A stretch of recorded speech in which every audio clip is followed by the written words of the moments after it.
নামাজ পড়তে হবে। তাইলে নামাজ পড়তে হইলে 1 নম্বর শর্ত হইল আপনাকে ভালোভাবে শরীর পাক করতে হবে, কাপড় পাক করতে হবে। এই জন্য আল্লাহ বলছেন খাফফাতু আন ইবাদি, আমি আমার বান্দার জন্য আমল কমাইয়া দিছি, কিন্তু আমি আমার সওয়াবকে ঠিক রাখছি। যেই বান্দার বান্দি আপনার 5 ওয়াক্ত নামাজ পড়বে, আমি খোদায় তাদেরকে সেই 50 ওয়াক্ত নামাজেরই সওয়াব দিয়ে দিব। এই জন্য আমার নামাজটা শুদ্ধ হইতে হবে, আমার নামাজটা শরীয়ত মতো হইতে হবে।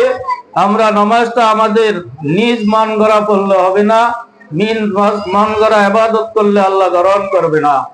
এই জন্য নামাজ সংক্রান্ত 2-4টা মাসালা আলোচনা করেই আমি আমার কথার দিকে যাচ্ছি।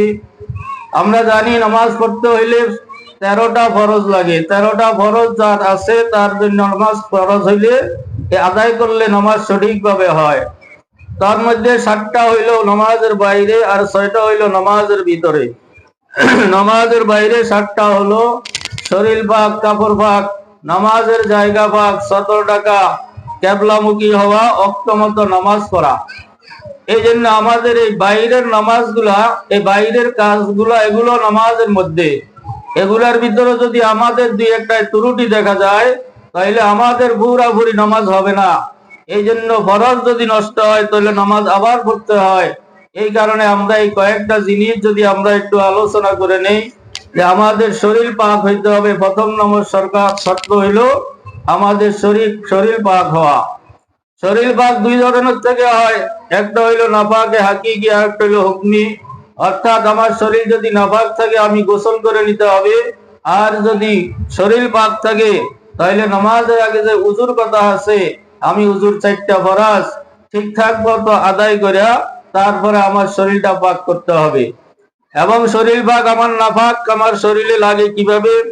অনেকে আছে ছোট বাচ্চাদেরকে আমরা মনে করি এদেরকে, যাদের দুধের বাচ্চা, দুধ খায়া যদি বমি করে আমরা মনে করি এই বমি, এটা দুধ, এটা পাক।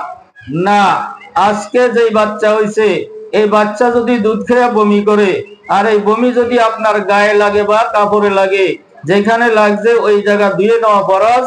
যে শরীরের যেখানে লাগছে অতটুক শরীরটা আপনার ধুয়ে নেওয়া ফরজ। এই জন্য বাচ্চাদেরকে বমি করুক। আবার অনেকে ধারণা আছে ছোট বাচ্চাদের পেশাব পাক, কাপড়ে লাগলে নাপাক হয় না। না, আজকে যেই বাচ্চা হইছে এই বাচ্চা পায়খানা করুক, পেশাব করুক, বমি করুক, যেইটাই করুক, আপনার শরীরে লাগলে শরীর নাপাক, আপনার কাপড়ে লাগলে আপনার কাপড় নাপাক। এই জন্য আপনি এগুলা থেকে আগে শরীরকে পাক করতে হবে। এই জন্য আপনি